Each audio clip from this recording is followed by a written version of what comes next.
Welcome to the only place where real, raw, and vulnerable conversations happen with IFBB Bikini Pros to give you an inside look at their struggles, strategies, mindset, passions, and all of life beyond the stage.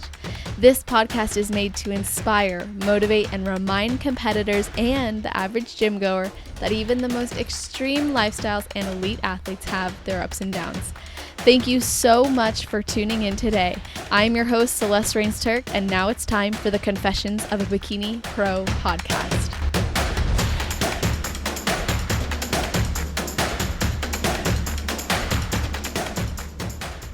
Today, we are speaking with an online fitness coach who has a passion for helping others have fitness be a part of their lives as she has found for herself. This athlete is 24 and recently turned pro at her first national show and fourth show ever.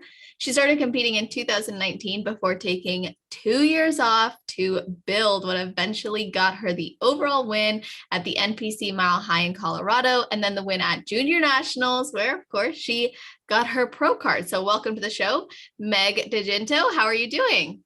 I am amazing. Thank you so much for having me. I'm so excited. Oh my gosh, it's my pleasure. So excited to have you. I know a lot of people listening are probably stoked right now to see your name pop up on their listening feed because you came highly requested, which is awesome. And I can't wait to see all the love you get from sharing your journey here. Yeah, that blows my mind. When you said I was highly requested, I was like, really? Yes, girl. People want the details. So before we get into everything, gotta ask, is there anything you do or think about right before your heel hits the stage? So I have only done 4 shows, which we kind of talked about there in the beginning. 2019, I honestly can't really remember if I did anything before. It was my first shows. I was so nervous.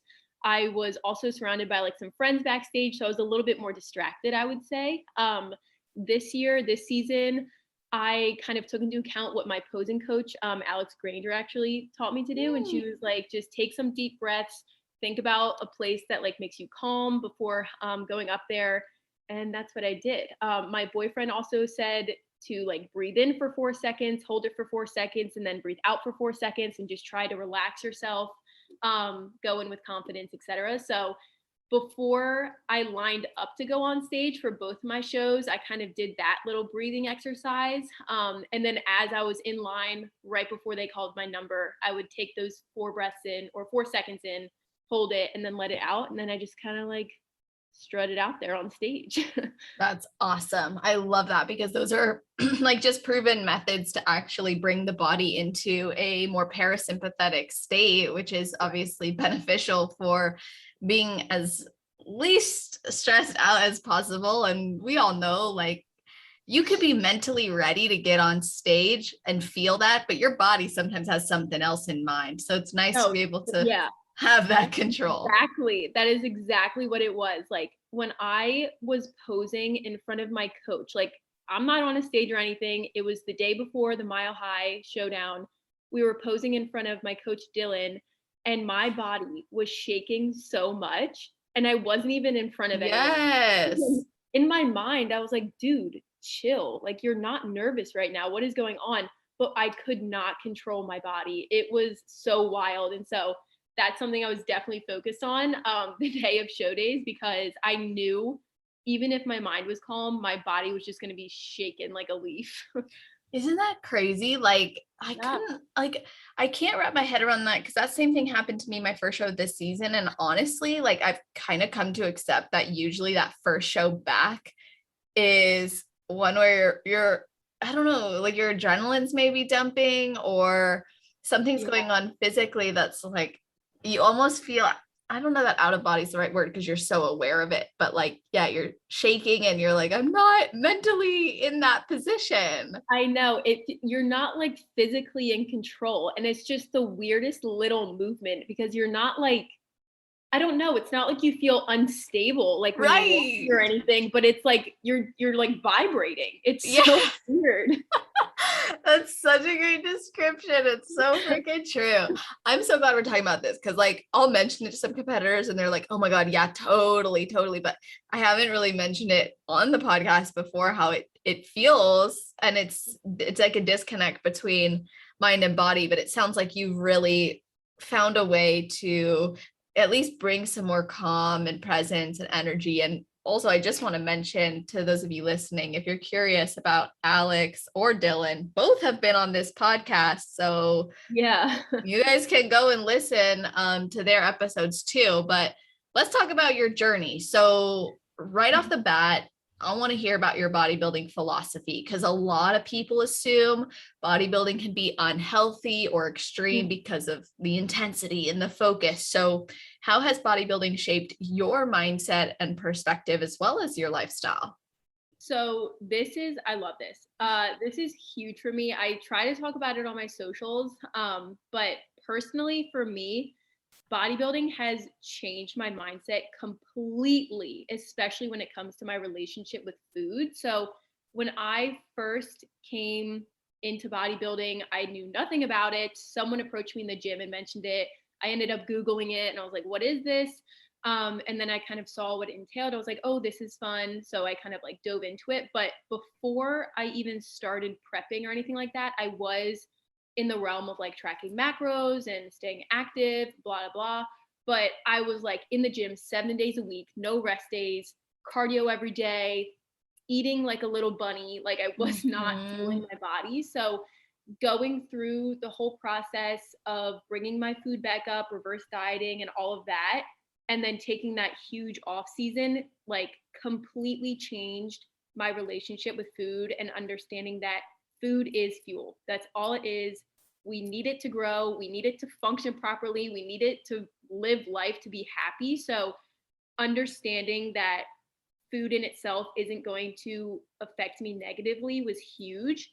And it's shaped I mean, I wouldn't say I'm in an off season right now. It shaped how I'm handling post show like so much in the most positive way. And like, I think my relationship with food in the gym and staying active in this whole lifestyle right now is probably the thing that I'm like most proud of, just because it's changed so much from being so restrictive and fearful of taking rest days and certain foods and things to just being so incredibly relaxed. And I feel so in control of my own body and like how I fuel it. And if I want to have a freaking cupcake or a muffin or a burger, I can freely do that without feeling any sort of emotion really attached to it. And I feel like, I don't know, it's super freeing, I would say. And I didn't really have that freedom in my life before I entered bodybuilding, and I was able to build myself both mentally and physically.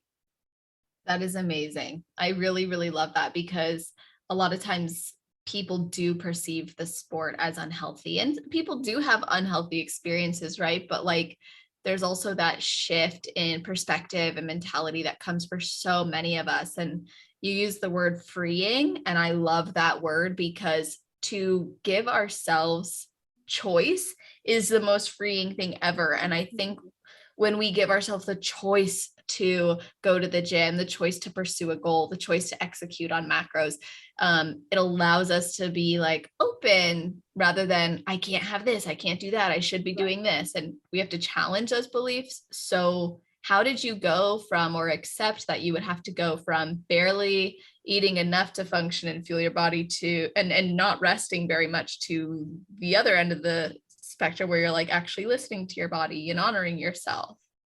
Well, I feel like first and foremost, having a coach that you trust is absolutely huge. And I know that, some people who get into the sport don't have great experiences, and that can come down to the coach that they're working with as well, which is just like super unfortunate. And I hope that anyone that really enters the sport like does their research and finds someone that they can trust and have a good relationship with. But like you mentioned, Dylan has been on here before. He's a registered dietitian. I met with him in person and we had long conversations and things. And I think the biggest thing is that he helped me learn. So it wasn't just, this is what I want you to do, execute it. It was, this is why we're doing this. This is what it's going to do for you. And that really helped me understand like, okay, I must do this if I want to succeed. And it's not just going to help me succeed in the sport, but just like in my life to understand how my body works. And also I was a nutrition major in school. So understanding the background of that also kind of fed into me starting to be a little bit more lenient with myself, and understanding kind of what we are putting into our body and what it does for us. But yeah, I think that the learning aspect is definitely really big for me, and like that understanding rather than just getting a written plan and executing it and knowing the reasoning behind it.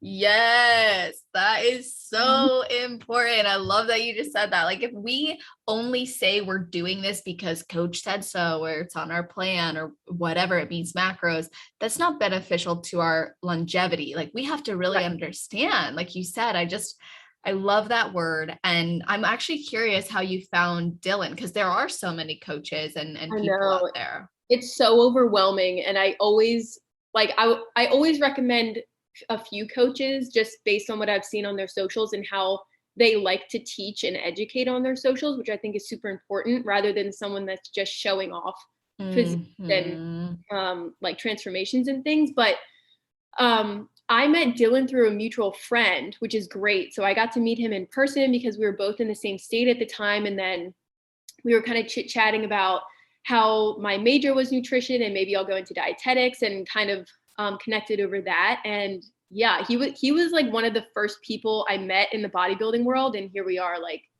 4 years later, still at it. That's so special. I actually just connected with him this past weekend at my show, and he was so sweet and so, like he's everything he was on the podcast in person, which I really value when people are genuine. So I love that you found something that's working for you and that it's given you something in your life that is even more meaningful and has changed your perspective and has helped you to find like that function and fuel, which something that takes me to like a YouTube video you made.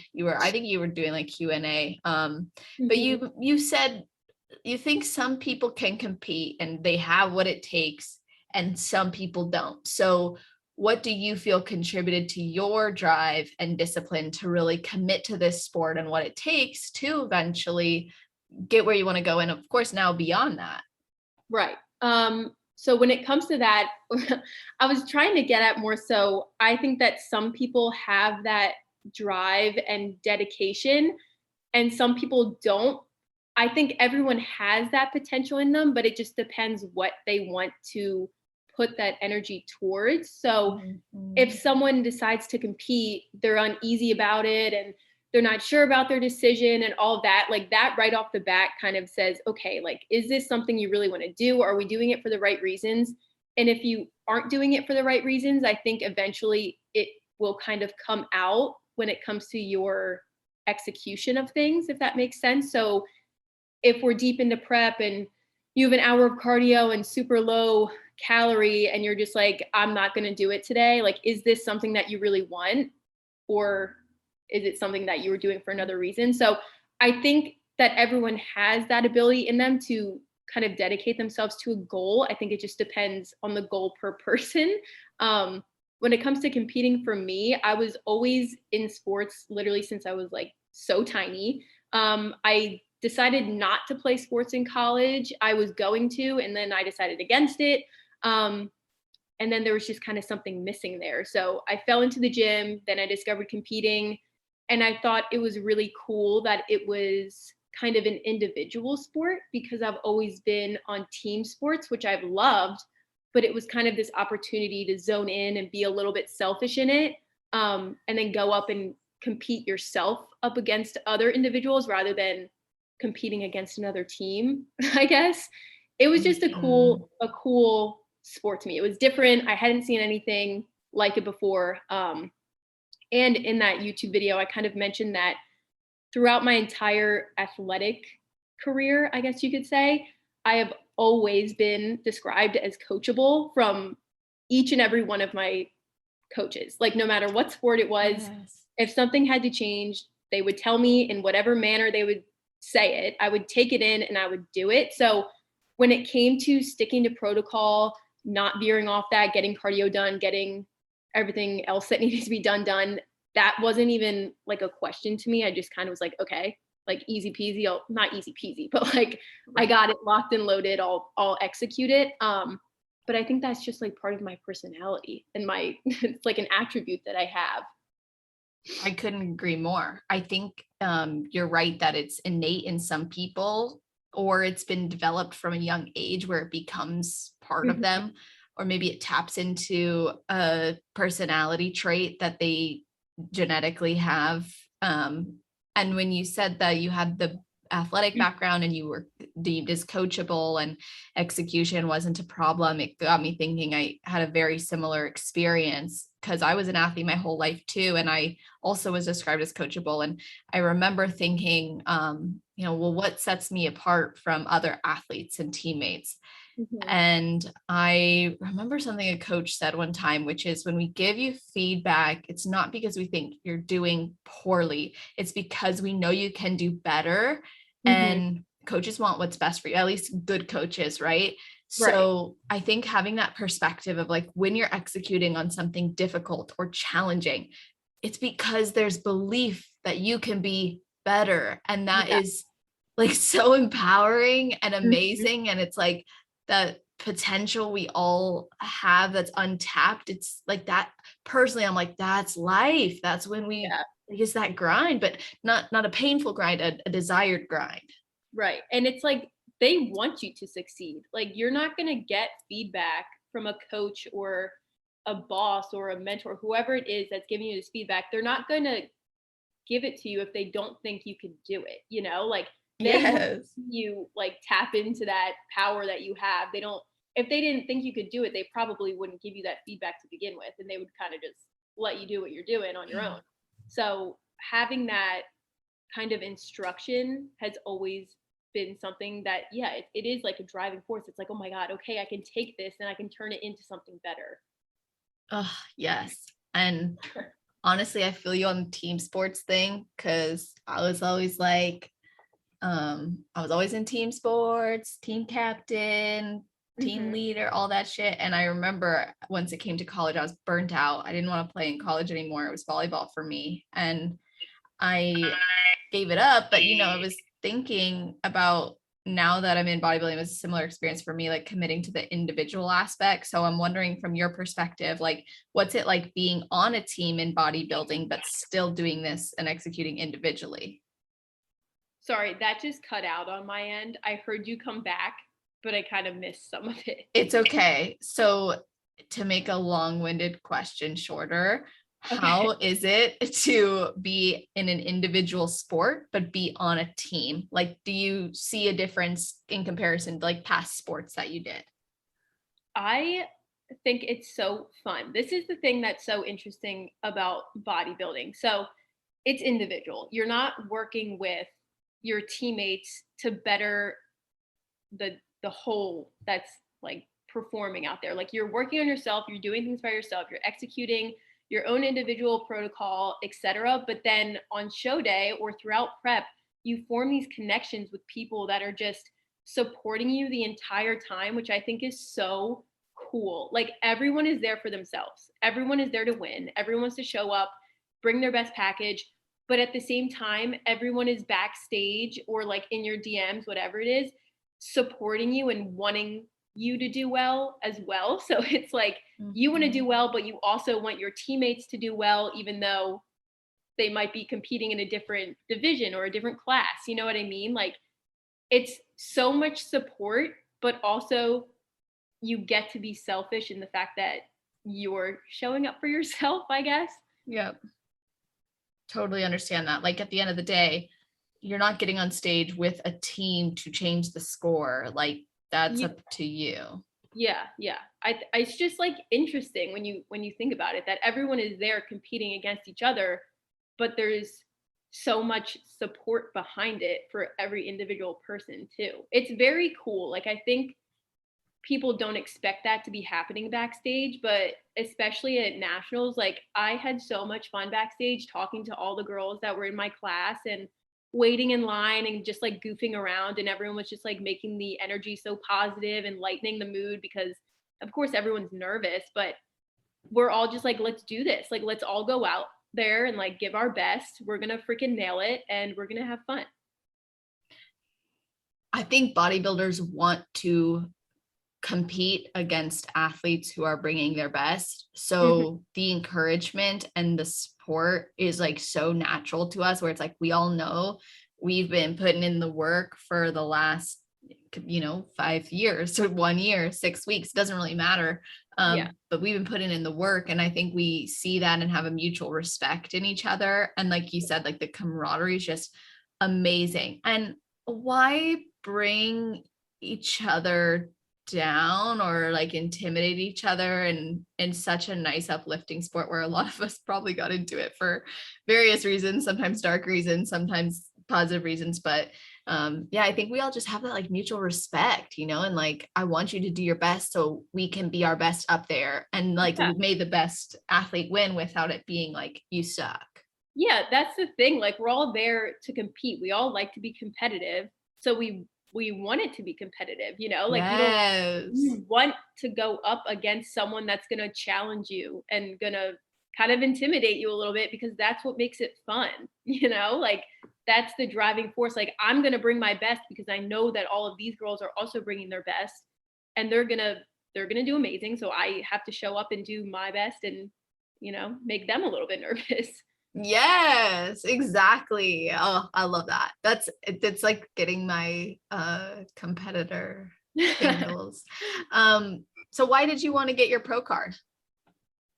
I think it was just like a pretty basic goal that was just like hanging there. Like, when I first competed, I was like, okay, I'm going to try this for fun. Let's see like how I like it. Just kind of a like go out here on a whim. Like, I'm a competitive person. I'm pretty athletic if I do say so. So let's jump into this. I ended up really enjoying it.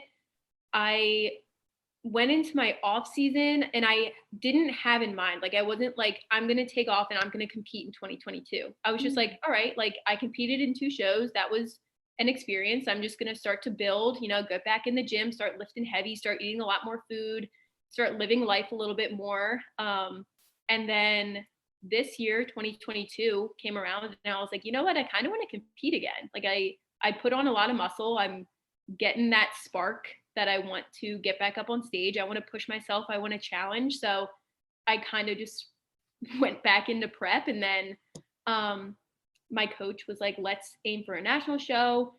And I was like, holy shit, really? And we kind of just went for it. And I obviously had a pro card in my goal, but I think like it's still a shocker to me that happened, that I kind of achieved it so fast. It still is processing. Because in my mind, I'm like, okay, I'm aiming for a pro card. I've done this many shows. I have a few more years until I'm going to get to that point. And then 2022 comes around, 2 shows in, and I made it there. So it's kind of like, what is going on right now? It's still setting in, and it's definitely confusing once you kind of reach a goal and now you have to reevaluate and find a new goal. And that's kind of the weird spot that I'm in right now. I was curious about that. Like, is there a crash that happened for you where you're like, dang, like I was expecting like the chase to be longer, or are you more like, not, what's the mentality there?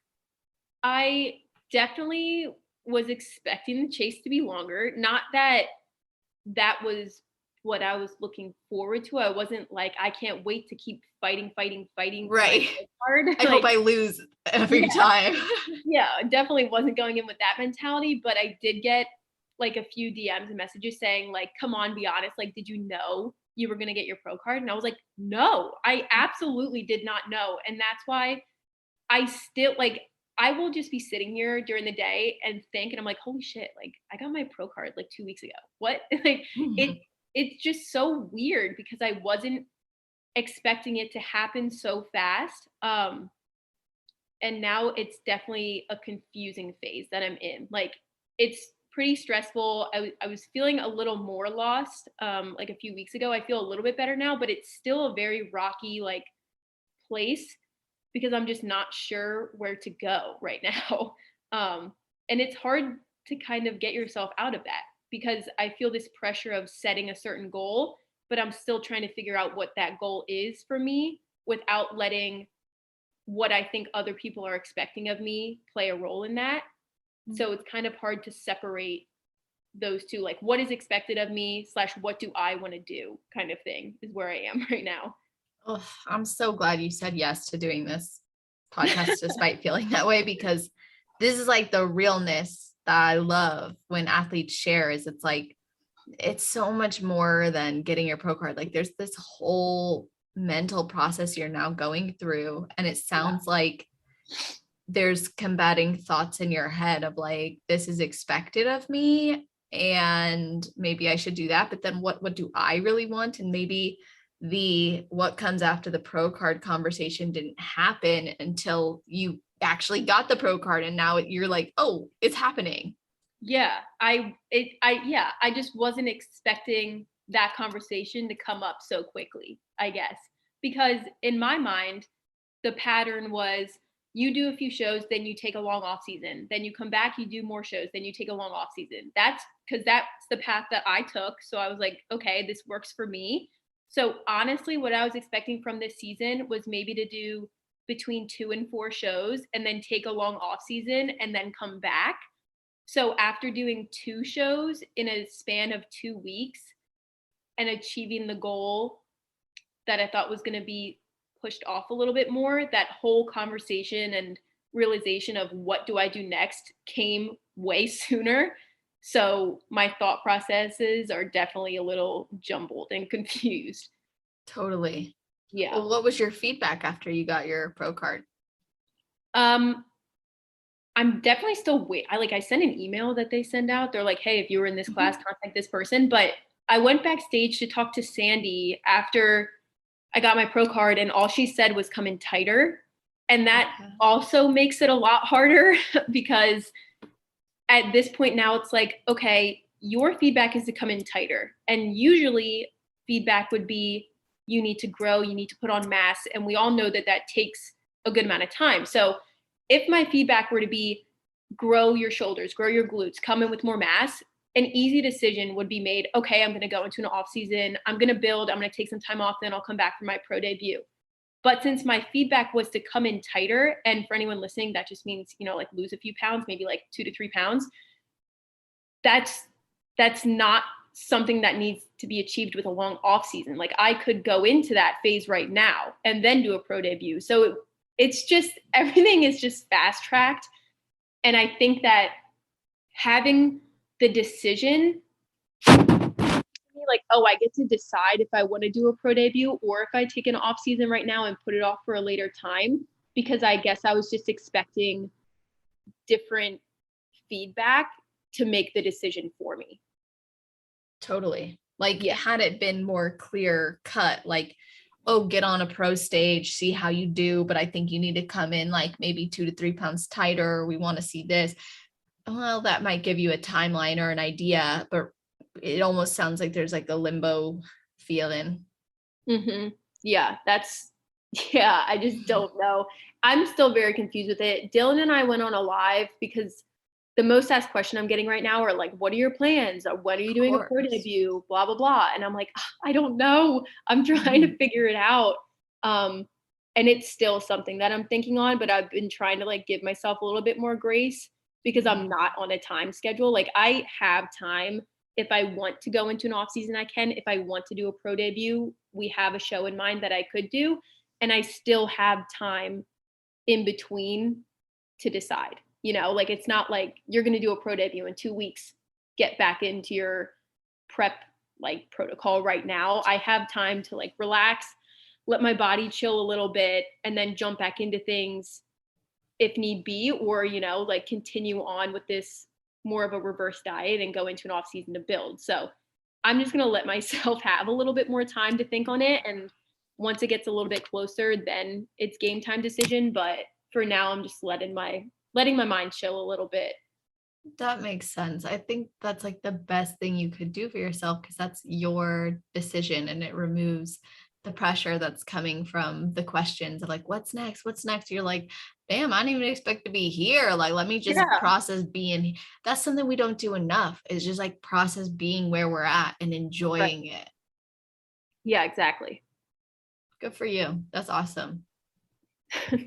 Trying out here. That's all we could do, right? Yeah, exactly. So are you reversing right now then? Is that kind of where you guys are at, or are you in maintenance mode?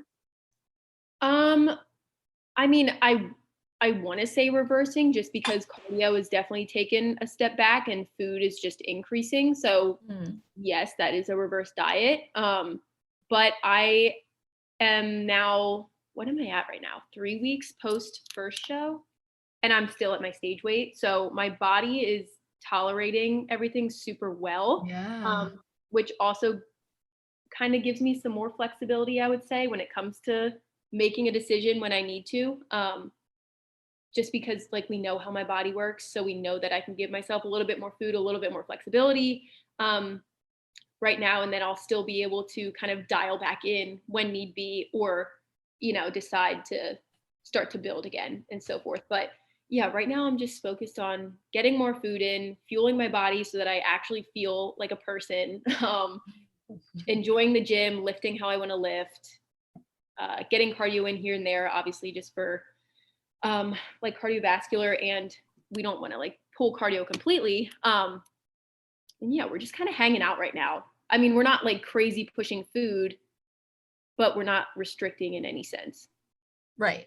Well, Yeah. what a nice place to be. Just like enjoying this Just hanging lifestyle right now. Yeah. Yeah. No pressure. Let's go back to when you started prep. It was in a high surplus of like 3,300 calories. You did say in a video you dropped fairly low for prep. So what has influenced your approach to your preps and your improvement seasons as far as macros, training, and cardio goes? So yeah, I was eating a lot of food. I think the highest I ever got was about 3,600 calories a day. And I'm a small person. Like I'm 5'4", like 100. Dang, girl, I thought you were taller than that. I didn't even I know. Everyone thinks I'm like 5'7", 5'8", but It's I'm the not. legs. You got like, at least it appears that you got legs. And also, I feel like it's like how I angle my phone when I like take videos or something, because it's like looking up at me, but I'm not tall. Like I'm an average sized person, but I wouldn't say like I'm large, I'm like small framed. It takes me a good amount of food to put on weight. Like clearly that's a lot of food for like a smaller person. So yeah, I mean, I know that if I want to put on any sort of mass, I'm going to need to be eating a lot of food and staying consistent with that. I was honestly surprised at how low my intake got this prep. I was not expecting that, just because, like in my mind, I was like, oh, wow, like my off-season calories are absurd. I'm going to drop weight like crazy. Like it's going to be insane. I'll stay on super high cal, but it all just comes down to how your body responds. And I definitely was like cruising at one point, but then we moved up our shows, so we kind of had to like push it, which I was fine with. I mean, I was like, all right, like I get it. We're going to push it. We're going to go into this with all we can. And that's kind of what it was. I mean, Dylan obviously handles all of my nutrition and cardio, so kind of left it up to him and was like, okay, I'm good with it. But yeah, definitely got higher cardio than I did previous prep and lower intake than I did previous prep. So things were getting tough, but that's the name of the game when it comes to bodybuilding. And I'm really glad you said that, because I think there's this belief in the industry that if you I'm echoing over there, so it's distracting me. Sorry about that. So I was gonna say, I feel like there's this belief in the industry where if you get your calories up super high in improvement season, then you can expect them to stay high throughout a prep. But that's not always the case. And that's sometimes a tough pill to swallow, because it sounds like you like worked really hard, got your calories up, did the best you could to reverse with the hopes of your next prep not having to dip so low, but you still had to. So was that, I mean, you obviously said you would just do what had to be done and you pushed yourself and it was no biggie, but did it come as a surprise to you and your coach, or did you kind of expect it? That's a good question. I kind of want to like ask Dylan right now, like, hey, were you surprised that we had to dip my calories this low? I was definitely surprised. just because of how I know my body tolerates food, because I'm someone that can lose so fast. Like if I eat under a certain amount of calories, my weight is dropping immediately. I literally have the metabolism of like a boy. It's insane. So I don't know. I wasn't expecting it. It was definitely a surprise, but it's also like cool to learn that about yourself. Like, okay, like now I'm prepared for going into another like deep pushing like time frame, I guess. But yeah, and it also kind of gave me a chance to experience what it's like actually being on super low cal, because I didn't go as low as I did this prep the last time. I was definitely low, but I never felt the way that I did this prep. So it was just interesting to experience that. It was not fun, but now I know what it feels like to be on that low of an intake. And again, it just like further like explained the power that food has. Like you feel so much freaking better when you are eating and fueling your body compared to when you are highly restricting yourself. The comparisons are like night and day. When it like I wasn't even holding full conversations. I was just like nodding at people, you know, like my energy was shot. And once my food started to increase again, it was just like such a dramatic difference, which was in my mind, I think that's cool to see how your body responds like that. But yeah, I kind of just take it as like a learning experience rather than just dwelling and being like unhappy with less food coming in. Yeah, I think that's the best way to approach it. Like have the perspective of like, what's this bringing and adding to my life versus like only what it's taking away. Yeah.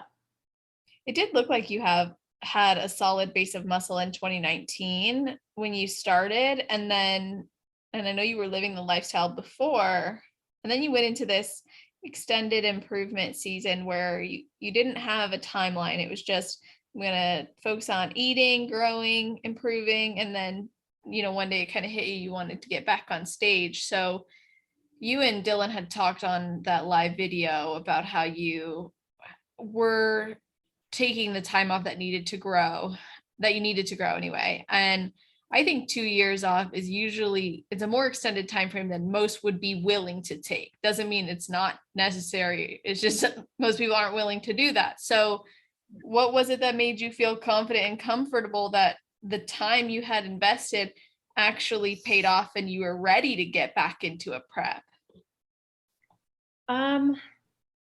When I went into my off season, like I said, like that was kind of like a trial. Like, do I like this sport? This is literally just me jumping in and seeing how I enjoy it. I did enjoy it. And I was like, okay, that was fun, but it's time to grow. And I had to go through that whole mindset shift of like putting on body weight. And like, that was a whole adventure on its own. And then I kind of just, it wasn't at the forefront of my mind. Like, when am I going to compete again? So I kind of just like prioritized other things that were happening in my life, and then kept building. I kept enjoying the gym. Like obviously I was trying to grow, but that entire time I wasn't thinking, okay, I'll give it one more month and then I'm going to compete. Okay, in 3 more months, I'm going to compete. I was just kind of enjoying what I was doing. And then I was like, wow, I really want to compete again. I feel like I've built a good amount of muscle. I feel really strong right now. I feel good.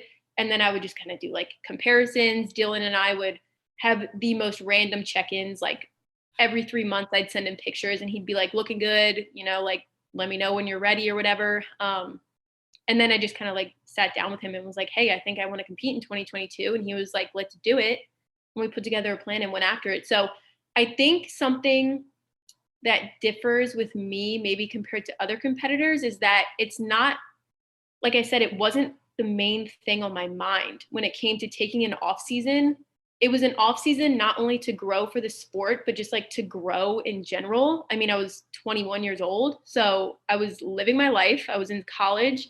I was like hanging out with my friends, and I had other things to worry about, So kind of just went on living my life. And then I was like, you know what? I think it's time to reintroduce this hobby, this sport that I really enjoyed before, back in. And I'm really happy that I did. And I don't think it's going to leave my life anytime soon, but it's also not the driving factor in my life. So like right now, the whole thing with confusion on what to do next, is because I could keep competing this season, or I could just do what I did before and start prioritizing the other things in my life, my business, my relationships. I'm moving next month. So like traveling, like there's other things to do. And I like to find that balance rather than making everything I do about competing. Some people would say you can't have balance and be successful, but clearly you can. I think it's just a lot of people, when they see the sport of bodybuilding, think it's like all or nothing. Bodybuilding is your life. But I don't know. I just think that I don't think it's a bad thing, but I just don't think that that's realistic for me. Like, I love it. I think I balance it well with the rest of my life, but there comes a time where I do want to prioritize other aspects in my life. And I don't think that's a bad thing either. What are some of those other like life goals or endeavors that you're excited about?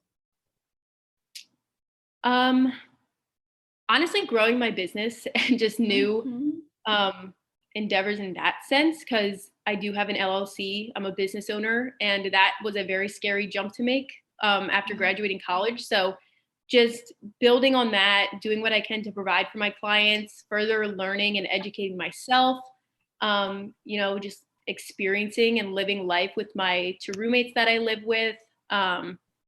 I have a boyfriend, so spending more time with him, maybe like getting a place at some point of our own, things like that. Just like living life as a 24-year-old while also balancing that fitness, bodybuilding, nutrition aspect as well. But that's the main thing I like to prioritize, especially with my clients as well, is that like you can have both. You just kind of have to find what works best for you. Right. Like you got to get in your groove and determine like, what are you willing to commit to and what level of comfort or discomfort I think do you want in that? You know what I mean? Like if you're always giving into like daily pleasures and constant bliss, you probably won't have the body you necessarily want or the health you necessarily want. But that doesn't mean you have to go to the other extreme and never enjoy anything. Right. Yeah. I think there's just like a time and place for everything. Like sometimes things take priority over others, and that's not saying that other things are less important. It's just there's other things to do. I don't know. Yeah. How did you get comfortable with that belief? I do not know. I think taking that long off season honestly really helped with that whole mentality, and not like rushing to get back and constantly kind of being in a state of, I guess, a prep, because like you said, a 2-year or more than 2-year off season isn't very common, I guess. Like people want to grow and then get back at it. Right. But allowing myself the time to just live my life and knowing that the stage is always going to be there and there's no rush is something that I definitely like to keep in mind, because sometimes it is like you get really excited and you want to get things done immediately and like you don't want to wait. But you kind of have to remember that it's okay to wait and there is no rush and you have time to complete all your goals and everything. Yeah, rather than that restricted mentality or scarcity mindset of like, this is the last time I'll ever have the opportunity. It's like, no, it's endless. Yeah, it's like that now or never really isn't there. It's like a pressure I think that people feel, but like long term, the gym is always going to be there. The stage is always going to be there. If you have that dedication to the sport, like that mentality is always going to be there. So yeah. Love that. So I want to ask you some listener questions. Okay. Let's go straight into how uncomfortable do you feel you got in your improvement season, and would you do it again? I definitely got uncomfortable. I can think of, it doesn't sound like a lot, but I can think of 2 specific times that were very spread out with my off season. The one was pretty close to, I'm going to say like your reverse diet out of your show and your off season are like 2 separate kind of points in your life. So I was still reversing at this point, working my calories up post show, and I threw like a fit with my college roommate because we were going out and none of my clothes fit me. And I was just like so defeated and I felt horrible about myself. I mean, I just needed that little venting session and then she kind of helped me through it. But I had that happen. And then kind of recently, in my last, like the end of my bulk before I started prep in 2022, I had another moment where again, like I was not fitting into my clothes. And these were like my bigger clothes, like on the larger end of my size range that I have. And I was just so defeated. And I was like, oh my God, like, how is this happening? I feel so gross. And, but it takes a minute to, like be down on yourself and, oh, I feel horrible about myself. And then I kind of have just learned to like take a step back, look at the big picture, like you're doing this for a reason, you're growing is a good thing. It's not a bad thing. Like, I don't know. I think I've had my periods of self-doubt and like insecurity. Of course, everyone does, but in the long run, yeah, I think it's worth it. And I'm really excited to grow again. But yeah, I think it's worth it and I would do it again. I love that. So relatable. Like it's almost like if we respect and we like the lean shreds and all that, we also have to kind of honor the fact that there's a version of us that had to build it. Yeah, for sure. It's bodybuilding for a reason, Mm-hmm. Another question was, do you feel like taking that longer off season actually helped you to go pro as quickly as you did? I would say yes. I mean, I don't think there's anything negative about too long of an off season. It's just more time to grow. My feedback from my 2019 shows was to grow my upper body to create a more balanced physique. And I think that I achieved that for sure. And also just, I don't know. I also had a little bit of a longer prep, I think. And I think that helped just sustaining more muscle mass throughout. Totally. Yeah, I think that's a good point. Like you not only had like a long improvement season, but you had a methodical approach too. Yeah. So another question was, how did you grow your glutes to look how they do, even in prep and on stage? And would your glute guide be good for competitors? So every time I get the question on how did I grow my glutes, the number one thing is going to be food. Once I started eating like I should have been eating, my body literally like sprouted. It started growing so fast. So food is definitely the number one thing that people take like for granted, I would say. And also recovery. You don't need to be training your glutes 5 times a week in order to see them grow.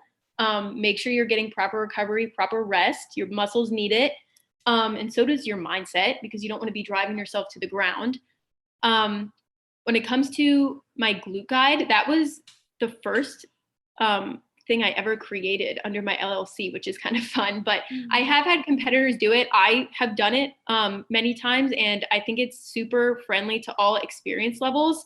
It's really just focused in on maximizing your glute growth. It explains, like nutrition, if you want to cut, if you want to bulk, if you want to maintain, kind of some guidelines to follow. But really what you're going to get out of it is what you put into it is what you're going to get out of it. So if you're going into it thinking, okay, if I just do this pretty lax, my glutes are going to grow insanely. Like you have to put in the work, and that comes with any protocol in general. So just keeping that in mind, when you want to grow, put in the work, you'll see the results.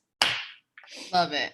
Yes. Yeah. Now, have you ever experienced difficult symptoms of prep, like chronic fatigue, exhaustion, chills, low blood sugar, that kind of stuff? Oh my gosh. Wow. You just like sparked something that I forgot about. Cool. Closer to my show, this is the first time I've experienced this. My limbs started to like fall asleep. And that has never happened to me before. It was very weird. It happened, I think I was on peak week for my first show, and it happened to me once. My right arm fell asleep for like a day and a half. It was the weirdest thing. That's it was scary. I know. I was very scared. It was not fully asleep, but that beginning feeling where you're kind of like a little bit numb before it goes like pins and needles. It was kind of like that. And it lasted so long. And I was kind of freaking out, but I was like, okay, you might be overthinking this. Like, let's just chill about it. And then it went away. And then it came back on my second peak week as well. And I was like, oh my God, what is happening? So I talked to Dylan and he was like, you're okay. Like, don't freak out. And obviously it's not best to look everything up on the internet, but my boyfriend did some scouring for me and found this like thread of bodybuilders that were saying it was like a normal thing to happen, but that is gone. It was definitely due to super low food, high cardio happening, but that was super weird and definitely frightening. I did have some pretty intense exhaustion when I was being depleted. So I was on super low cal for like 4 days. And that was like the hardest, I would say. Other than that, it was pretty manageable. But yeah, I think that whole arm thing was definitely a shock. That is. Yeah, Yeah, no, it was that's super weird. that is super weird. I think everybody's got certain things they experience. It's actually great that that unlocks something for you, because someone literally slid in my DMs like the other day to ask you that. So that was really Yeah, cool.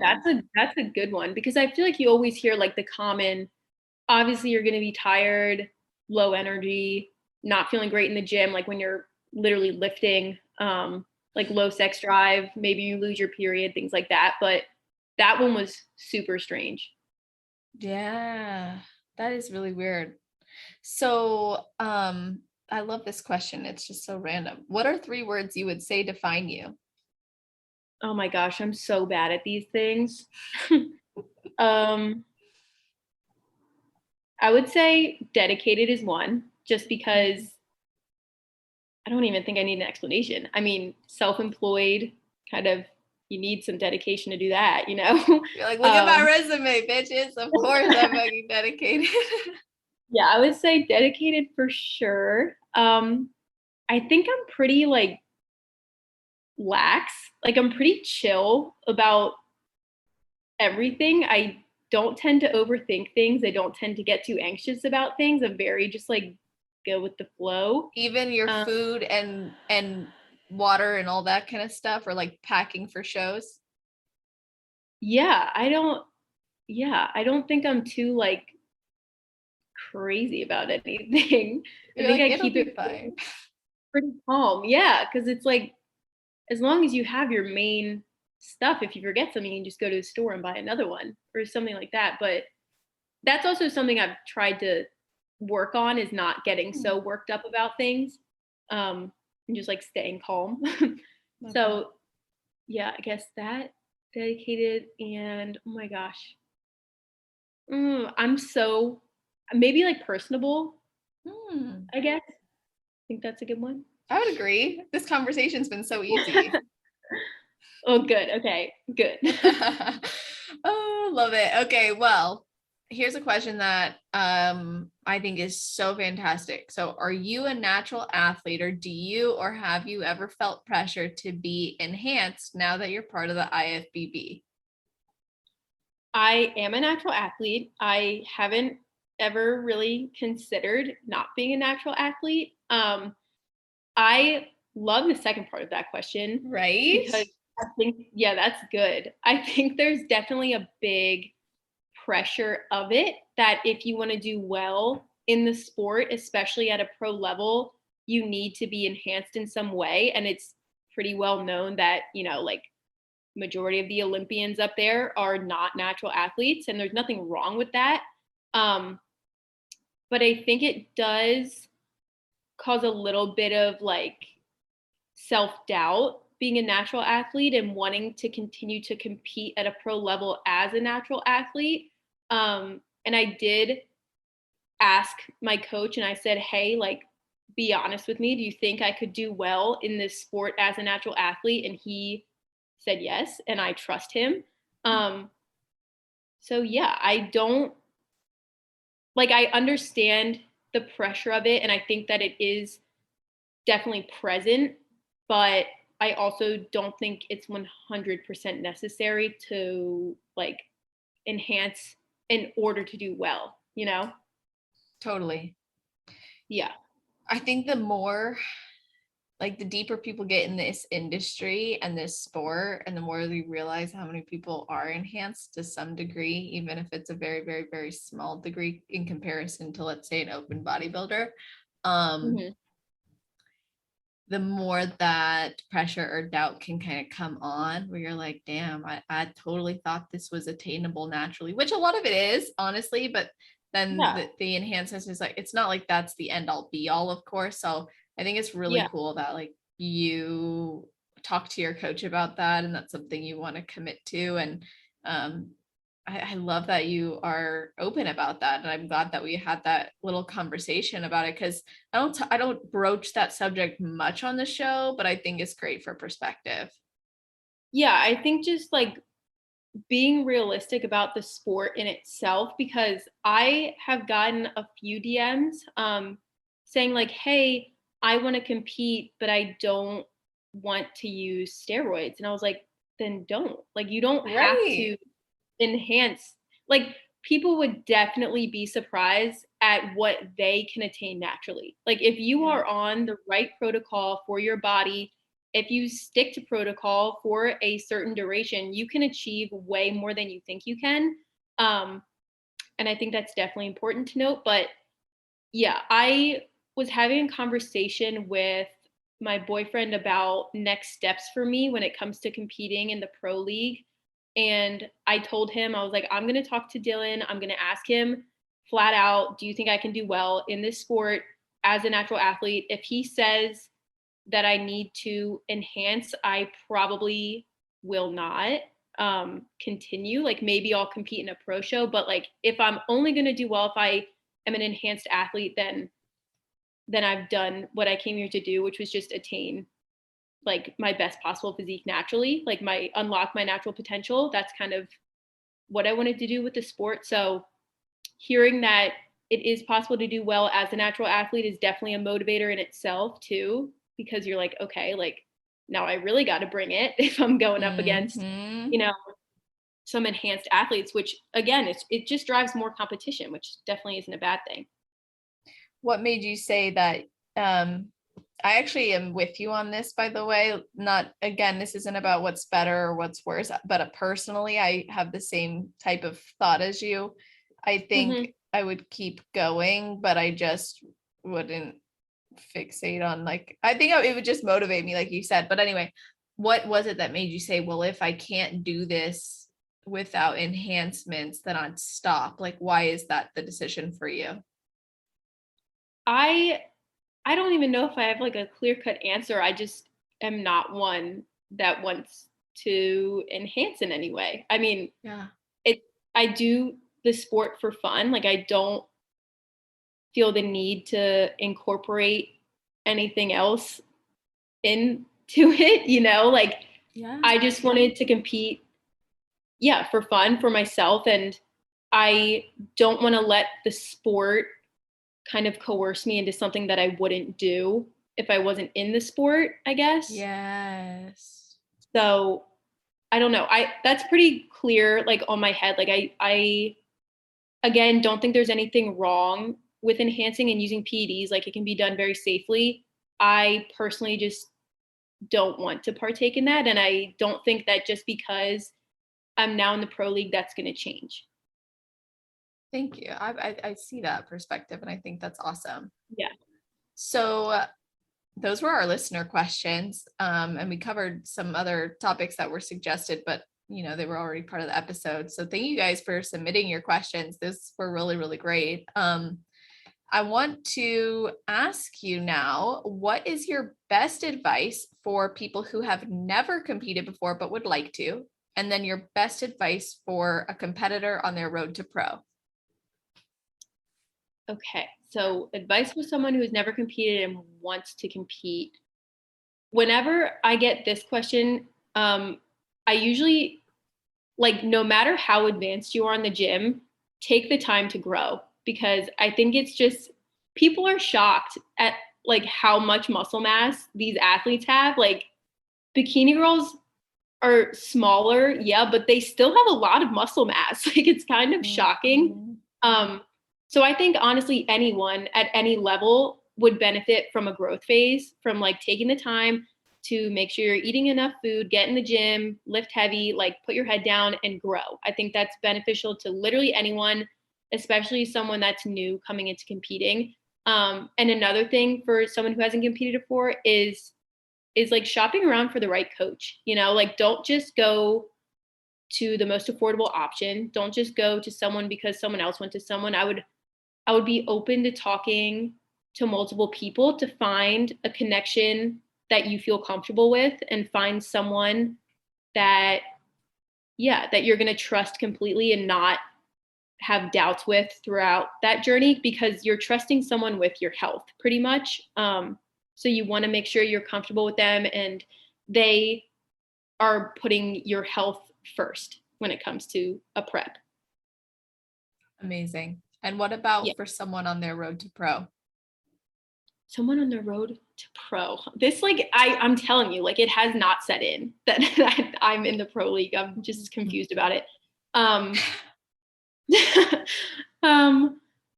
my gosh, why is this so tough?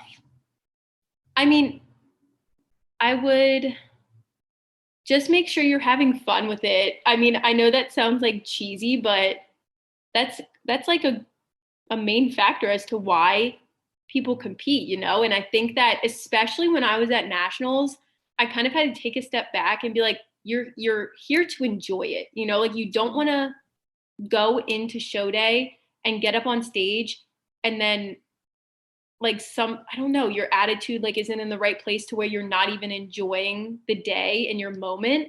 So just make sure that you're taking the time to realize where you are, be appreciative of it, be proud of yourself, and truly enjoy your time on stage, because it's important to have a good time and you don't want to like regret that after the fact.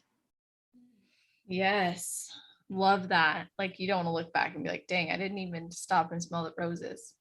Yeah. Like you don't want to be so like, yeah, you want to be focused, but you don't want to be so like, I'm so focused, I'm not talking to anyone backstage, and like I'm so intense right now that it's over with, and you're like, wait, what? Like, you know what I mean? Like show day flies by. Like you're on stage or off stage and you're like, holy shit, that happened in a matter of like 20 seconds.